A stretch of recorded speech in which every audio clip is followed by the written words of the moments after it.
గౌతమ బుద్ధుని ఆలోచన విధానంలో రాయప్ప సారు ఈ నెల్లూరు ప్రాంతంలో అనుకరణని పోరాటం చేస్తూ ఉన్నారు. ఆయన నిజంగా ప్రాక్టీస్ చేస్తున్నారని, సాధన చేస్తున్నారని మనము అందరం అనుకోవాలి. ఎందుకంటే ఎన్నో వేల సంవత్సరాల క్రితం గౌతమ బుద్ధుని యొక్క బోధనలు యావత్ భారతదేశమే కాకుండా చుట్టుపక్కల శ్రీలంక, మలేషియా, జపాన్, ఇండోనేషియా, అలాగే చైనా, ఈ దేశాల్లో అన్నింటిలో కూడా బౌద్ధం వెలిసిల్లింది.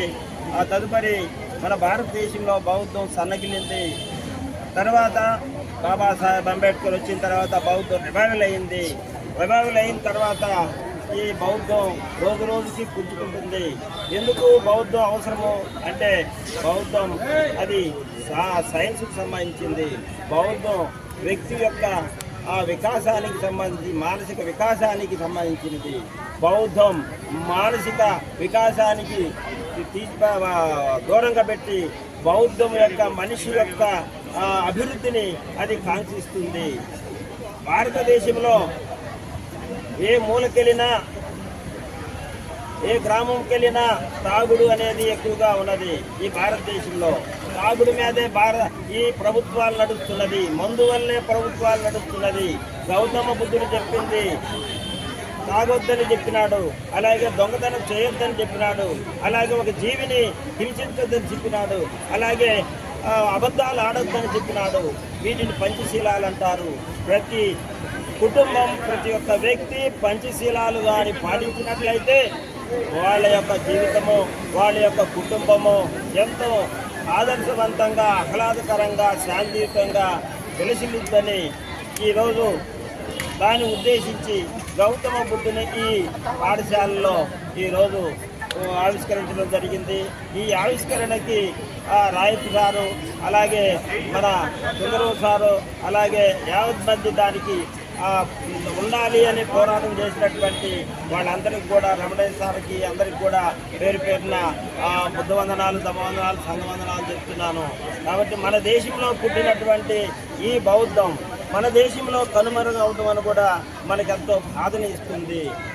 ఆ సిద్ధాంతం అంతా ఈ ప్రపంచమే తీసుకుంటుంది. చైనా చూసినా, జపాన్ చూసినా, ఏ దేశం చూసినా బౌద్ధాన్ని స్వీకరించినటువంటి దేశాల్లో ఎంతో అభివృద్ధి చెందినాయి.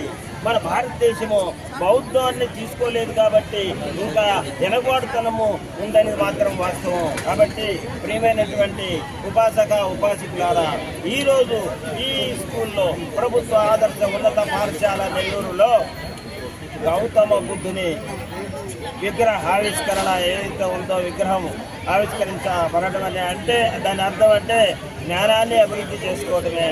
జ్ఞానంలో ప్రజలందరూ నడవాలనే, ముఖ్యంగా విద్యార్థులు జ్ఞానంతో ఎంతో చదువులు చదవాలని, జ్ఞానంతో క్రమశిక్షణగా ఎదగాలని, శీలవంతంగా ఎదగాలని, వాళ్ళలో దానగుణం ఉండాలని, శీలవంతంగా ఎదగాలని ఆ ఉద్దేశంతో గౌతమ బుద్ధుని మనము ఇక్కడ స్థాపించుకోవడం జరిగింది.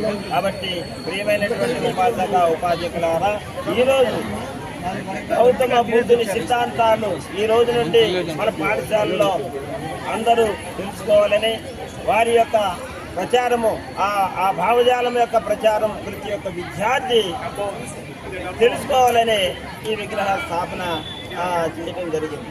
కాబట్టి తెలుసుకుంటారని ఈ స్థాపనకి సహకరించినటువంటి అందరికీ కూడా పేరు పేరిన బుద్ధవందనాలు, ధమ్మవందనాలు, సంఘవందనాలతో నేను చెప్పుకుంటున్నాను.